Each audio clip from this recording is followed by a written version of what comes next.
The outcome of the trilogues on December 6th is a law we can all be proud of.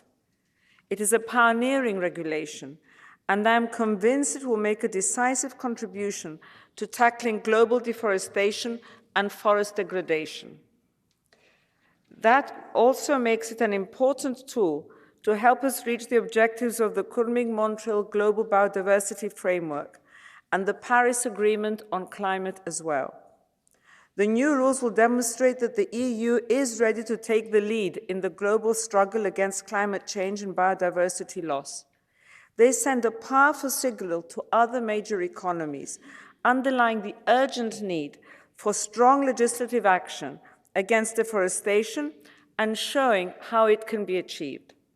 The agreed text of the regulation reflects the core features of the Commission proposal, such as tackling deforestation regardless of whether it is legal or illegal in the country of production, the due diligence statement to be submitted by operators, strict traceability requirements, and the benchmarking system.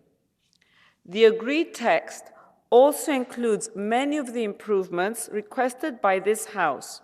We lost a huge amount of forests over the last 30 years, and we can say that 10 million hectares of forests are lost every single year, and so the more we wait, the more we will lose. And we are, in the end, as well, guilty about what is happening in certain other zones in the world, because we are consuming coffee, cocoa, meat, soy, and as well palm oil, for example, and those products are produced often on surfaces that have been deforested to make a place for that agricultural land, and they land in our shelves in the supermarkets, and that is of course something we want to avoid. We don't want to be complicit to what is happening on the other side of the world, and that's why we say we need to stop importing those products that are coming from deforested areas.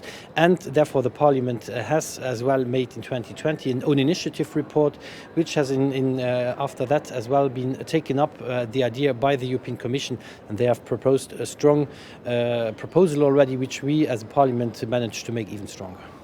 The Commission forgot certain products to include them. For example, we have had palm oil as a product in the scope of the regulation, but for example palm oil derivatives were not included, and often we import, for example in the way of cosmetics, in cosmetics they use palm oil to produce them, and we are importing them. So those customs codes, and this goes for several other products, we added them to the appropriate annex so that they need to be they are under the scope as well. We included also rubber, because rubber had been impact assessed by the European Commission, and so we managed to get that in. We invited the Commission to come up in 2 years with a review where it has to be assessed if at that point we can import, as well include maize, but as well other products, for example ethanol made of sugarcane. This is not in, but this is potentially as well very damaging for forests all over the world. There's as well already nowadays countries that really produce in a very sustainable way all of those commodities that we are importing.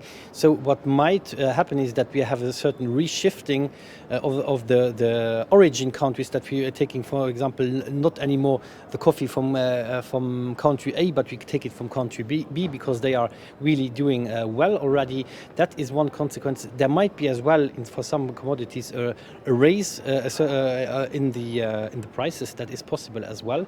Proseguiamo ora con la relazione dell'onorevole Hansen sul regolamento sulla deforestazione.